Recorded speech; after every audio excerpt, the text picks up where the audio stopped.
Hi, Mr. Hernandez. First of all, I'd like to say congratulations on your retirement. You made it. This video is just something nice that we wanted to do for you. We put a bunch of videos together and we hope you like them. So my favorite Hernandez moment was when there was an ant on a piece of paper on his projector, and he drew a circle around it with a pen because somehow he knew that ants didn't like crossing over ink. So he basically just trapped an ant on his piece of paper.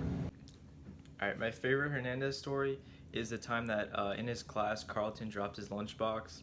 And being Carlton, he sprinted to go get it, but he accidentally trucked over Mr. Hernandez into a desk. I'll never forget the time you brought Flan to my house. I'll never forget the time you let me do that proof of the squeeze theorem in class.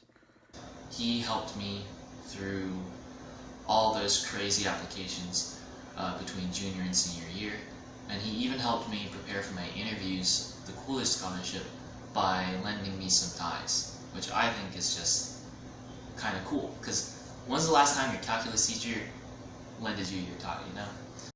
One time you gave me a yellow mango and it was really, really nice. I mean, it was the smoothest mango I've ever eaten. And I think that we could use that as a symbol for you, except it's reverse. Hard, well, okay, mangoes have hard insides, right? But nice outsides, the fleshy part you eat, right? But Hernandez has the hard outside. I don't want to say fleshy inside, but soft, lovely inside. You know what I'm saying? Do you get where I'm going? I tried. I love you, Mr. Hernandez. You changed my life. So in ninth grade or so, I would say, maybe beginning of the second semester, one of the upperclassmen comes up to me and he goes, "Hey kid, you know what you should do?" And I'm like, "What should I do?" And I didn't really want to get bullied or anything, so I wasn't like trying to be cool with him or anything. I was like, "Okay, what should I do?" And he was like, "You should ask Mr. Hernandez the difference between the SAT and the ACT." I'm like, "Okay, I guess." But I kind of like discarded it. I didn't even think about it. I was like, whatever, he's probably playing a prank on me or something. He's probably messing with me. So I didn't really worry about it. I was like, I don't need to know this. I don't care. It's just some, senior, junior, whatever, messing with me. So I just discarded it. Fast forward to ninth grade, and I'm kind of worried, kind of stressed, freaking out about, which one I should take, the SAT or the ACT, and which one would be better for me to get into the colleges that I want to get into, for me as a student, for me as like, what would I be better at? And I didn't know who to go to. I didn't know where to turn. So I was like, I'll go to Mr. Hernandez, because one of the other kids had told me that previously. So I was like, okay, I'll go up to him. And I was like, hey, Mr. Hernandez, what do you think would be better for me as a student? The SAT or the ACT? And he goes, good question. The SAT is taken more on the east and west coasts and in the big cities, and it's more difficult time-wise. Whereas the SAT is taken more in the South and in the Midwest, and it's easier for time. And I didn't want to be rude or anything and ask him to repeat himself, so I tried to rephrase the question, so I wanted to make sure that he wouldn't say SAT twice again. And so I was like, okay, Mr. Hernandez, which one do you think would be better for me as a student? You've had me for a little bit now. I know we're not that close, but you've had me for a bit and you know how I work. And he goes, well, since you are better with time, you should take the SAT. But if you don't, you can still take the ACT because you're not super slow. And I'm like, wait, what? So, pretty respectfully, I'm like, thank you for your time, Mr. Hernandez. I'm going to get going because it was during lunch and I was kind of hungry. So, I leave the classroom and still I'm like worried about which one I should take, which one I'd be better at. So I go up to one of my friends. I'm like, I asked Mr. Hernandez the difference between the SAT and the ACT, and I didn't really get a great answer. And then my friend started laughing and he goes, you have to tell Mr. Lampo right now. And I'm like, huh? And so I go up to Mr. Lampo and I'm like, hey, Mr. Lampo, I asked Mr. Hernandez the difference between the SAT and the ACT. And he stops me and starts cracking up laughing as well. And he goes, have you ever heard the story? And I'm like, what story? And apparently, for years now, they've been asking him. And every time he says it, they sound exactly the same because of the way he pronounces it. So if you're ever a junior or a 10th grader or a senior and you want to know which one you should take between the SAT or the ACT, go to anyone in the world for advice besides Mr. Hernandez. Because I'm telling you, you'll leave that room confused. The moral of the story is this, though. I never did get an answer between which one would be better for me and which one would be better for colleges. So I just said, screw it, and I picked the ACT. And then I prepped like a maniac for it with Mr. Lampo. And I ended up doing pretty well on it. and I got into the school that I wanted to get into. And so I think one thing that I can learn from this is that Mr. Hernandez, in a way, indirectly, very indirectly, taught me that it doesn't matter the difference between the two. As long as you prep for the one you want and do well in it, that's all that matters. Big brain energy. My favorite Hernandez quote is, "I don't memorize, I derive." My favorite Hernandez quote is, "I don't memorize, I derive," because that has so many meanings, so many deeper meanings. It goes everywhere. My favorite Hernandez quote was, "I want to be your first derivative because I want to be tangent to your curves." I'm going to need to give you context before you hear my favorite quote, or you're going to be a little bit unsettled. But,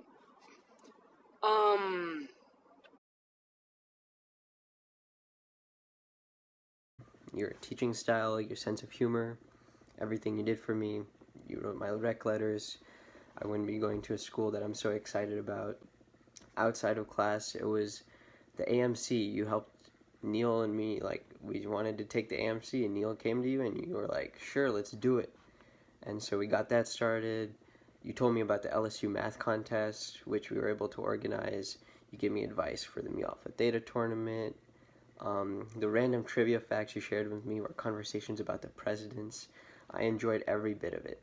What I learned from Mr. Hernandez is like to always push myself. Even if I think I mastered a topic, he would always like introduce problems on a topic that I thought I like knew a lot about. But it showed me something that I can learn.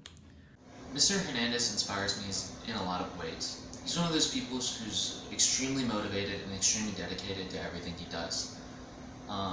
He keeps up with current events, makes sure he knows what's happening in the world, and he's one of those lifelong learners. Any changes that are coming in mathematics, science, he's one of the first people to, send me with a Washington Post article on it.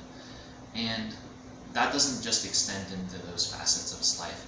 He was extremely motivated and dedicated to his students as a teacher at Haynes. He would stay way past the time the bell rang, 4 to 6 at night, grading papers, just so that his students could get those papers back in time and see how they could improve. And I think that shows his dedication, and that inspires me personally. But another thing is, that also shows how much he cares. So, all in all, Mr. Hernandez has had great impact on me, and I'm sure many other lives of the Haynes community, and it's sad to see you retire, but I hope you enjoy your retirement. Something I learned from Mr. Hernandez over the years was calculus. For your retirement, Mr. Hernandez, I think you'd enjoy traveling because I feel like you would appreciate all the sights you would see. One suggestion I have is continue to do math. Just because your teaching career is over doesn't mean math is over, right? Now you can explore math further. You're not bound by some public school systems requirements. My suggestion for his retirement would be to come up to LSU and see the boys. No.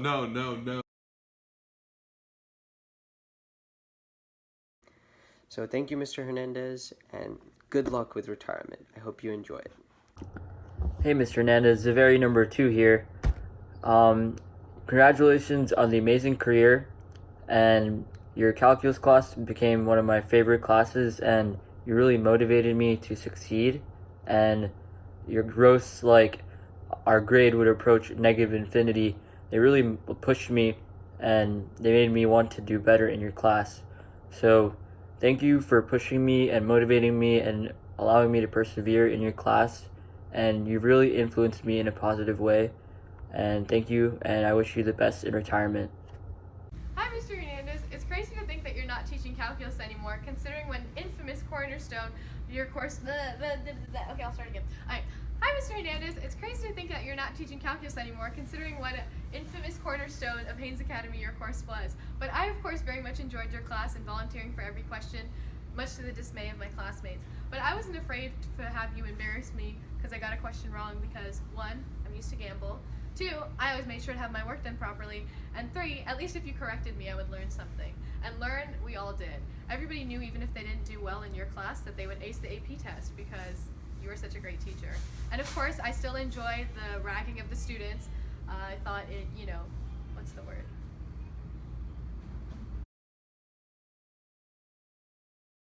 Oh, it kept things interesting. For example, I still remember the question that you had with my name in it. It was a related rates problem with me hurling a snowball at Gamble because I got so frustrated with her, which by the way, I would never do. But anyway, I hope retirement treats you well, Mr. Hernandez. You definitely deserve it. You can go, scuba diving in the Bahamas or skydiving above Mount Everest now that you don't have to grade papers, but all the best. Bye, Mr. Hernandez. Hey, Mr. Hernandez, Kevin here. I'd just like to thank you for everything they have done for my classmates and myself throughout your career of teaching.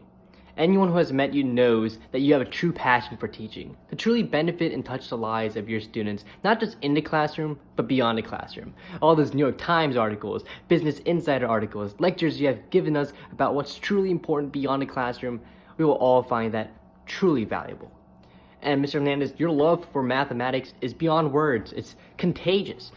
Classmates I have known for years who have despised even the simplest forms of algebra, I saw them truly enjoy calculus and truly enjoy the thrill of trying to get a 9 on those dreadful FRQs. Thank you for everything you have done for us. Your influence is felt every single day. We love you, we miss you, we hope we can see you again one day. Thank you so much. Hello, Mr. Hernandez. Congratulations on your retirement. I know it must be hard after having taught for so long, but wish you the best of luck, whatever lies ahead. Piano lessons, perhaps.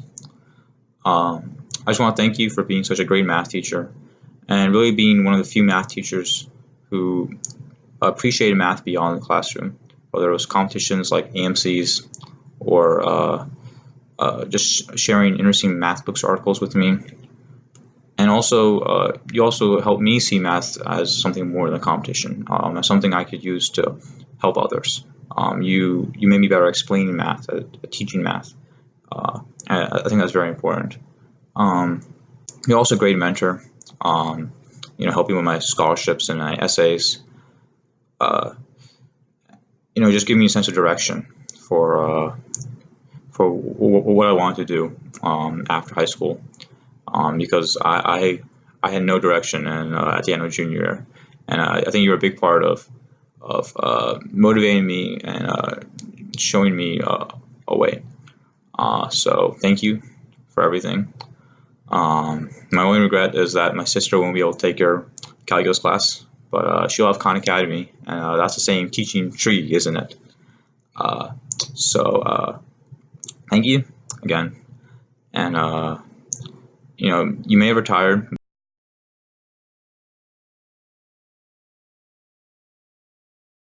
Hello, Mr. Hernandez. Thank you for always being a supportive math teacher and staying those long hours for Amy. I hope you have a good time after this still, as I am here still at a math club somehow. But thank you for all the support you have given all of us, and I hope the best for you, despite not being able to be in a class with you. Sorry, Mr. Hernandez. Hi, Mr. Hernandez. It's Seema from California. I heard that you are going to be retiring soon. Congratulations. I'm wishing you all the joy, relaxation, and adventure that comes in the years to come. I met you as a probably somewhat unconfident kid in high school, and you taught me that math was amazing, and you really instilled my curiosity for math and science, which I've carried with me through the years. You shaped my life. You sent me towards this path of being a woman in science, and I'm really grateful for that. I really credit you for any contributions that I hope to make in this world going forward, and I'm so lucky to have had you as part of my life. I hope that my 3 little boys have equally amazing mentors in their years in school. Your love for teaching was infectious, and you really inspired a lot of people at Grace King and beyond. I still use your teapot that you gave me for my wedding. I still think of you anytime I have a cup of tea, which is often. I also think of you when in my bookshelf when I see the book Second Opinions that you gave me, which is, a really an important thing that I carry in my field in medicine, and I'm just grateful for the times we had together and for everything you taught me through the years. I hope that you get everything that you wish for in retirement and come visit us in California soon. Take care. Bye. Hi, Mr. Hernandez. Sal here, and I just found out that you will be retiring, and I wanted to give you my congratulations. I consider myself to be very lucky to having you in my life. I think we first met in 1991 or 1992. I was a sophomore. You were my Algebra 2 teacher. And then we got to know each other a lot better because of your involvement in academic games and Mu Alpha Theta and things like that. And because of that, I had the privilege of really also having you, not just as my teacher, but as a mentor. I'd like to think as a friend. You helped motivate me. You helped help give me confidence of what I might be capable of. You've always had a lot of trust and faith in me, which I don't think we can overstate the impact that can have, especially at that stage in your life where you're always wondering, who you are and whether you're good enough for something, and you have all sorts of insecurities. You were instrumental. You mentored me when I was thinking about what I want to do for college. You wrote my college recommendations. And so in a very real way, a lot of what I do today can all be traced back to those early interactions. In a lot of ways, what I do at Khan Academy, I'm an Octavio Hernandez wannabe. When I started tutoring my cousins, I was like, well, I've had great math teachers myself. Maybe I can give back a little bit in the same way. So you've had a huge influence on my life, and I know the lives of many other folks. So once again, happy retirement, and now that you have a little bit more time, we should brainstorm about ways that we might be able to work together.